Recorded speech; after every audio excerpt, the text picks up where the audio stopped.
and welcome!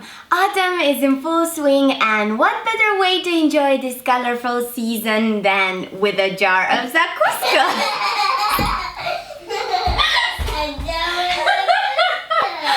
Zacuscă is a popular veggie spread that Romanians traditionally make in autumn after the autumn harvest. I grew up with it, and to me it tastes like childhood. So I thought it was the perfect autumn recipe to share with you guys, and even though it was actually my first time making it by myself, I have to admit that, it turned out delicious. It's my mom's recipe, and in this video I'm going to show you how to prepare it.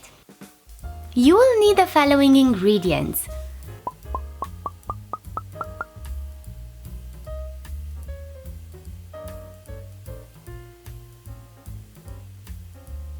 Begin by charring the aubergines and the peppers, ideally on an open fire grill, as this will give your zakuska its specific smoky note. But if you don't have a grill, I think you can achieve a similar result by charring them in the oven. I've never done this, but I've heard it works just fine. While the aubergines and the peppers are getting roasted on the grill, bring a large pot of water to a boil over high heat. Then dip the tomatoes into the boiling water until the skins crack, and subsequently cool them in cold water. This will help remove the skin from the tomatoes more easily. Peeling off the skin from the tomatoes will ensure that your zakuska turns out really smooth. Okay, then use a blender or a food processor to puree the tomatoes. When the aubergines and the peppers are almost completely charred, dip them in cold water and let them cool. Then proceed to remove the peel and also remove all the seeds from the peppers.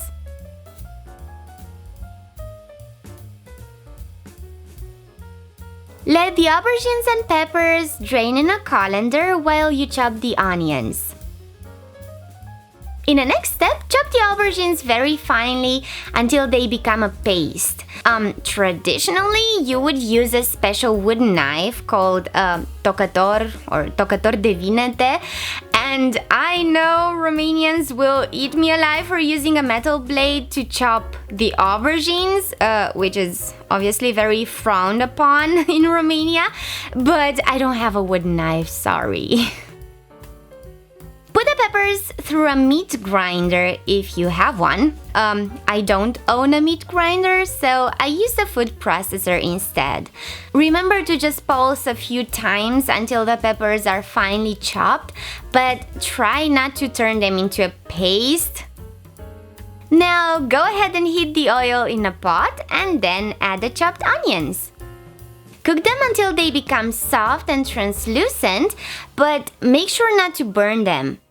Carefully add the tomatoes, aubergines and peppers and stir them until well blended.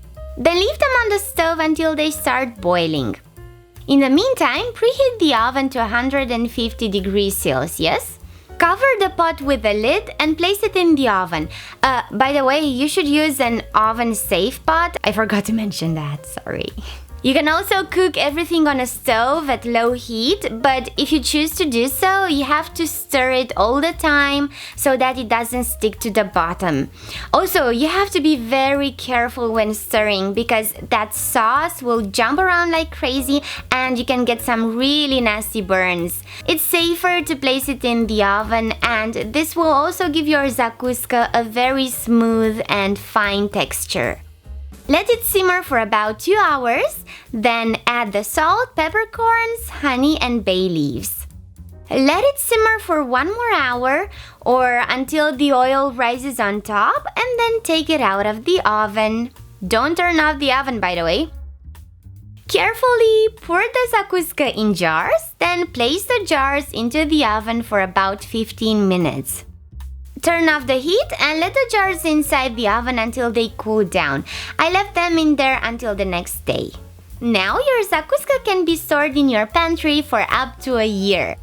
The quantity that I used for this video was enough for a couple of small jars, some of which we have already consumed and the rest we shared with our friends. So our zakuska actually lasted only for a couple of days.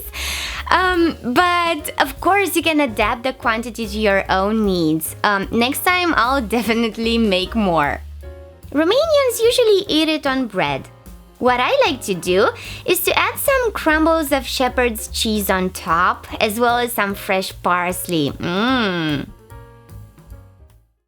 yeah, I think my zakuska turned out quite delicious and my friends and family liked it.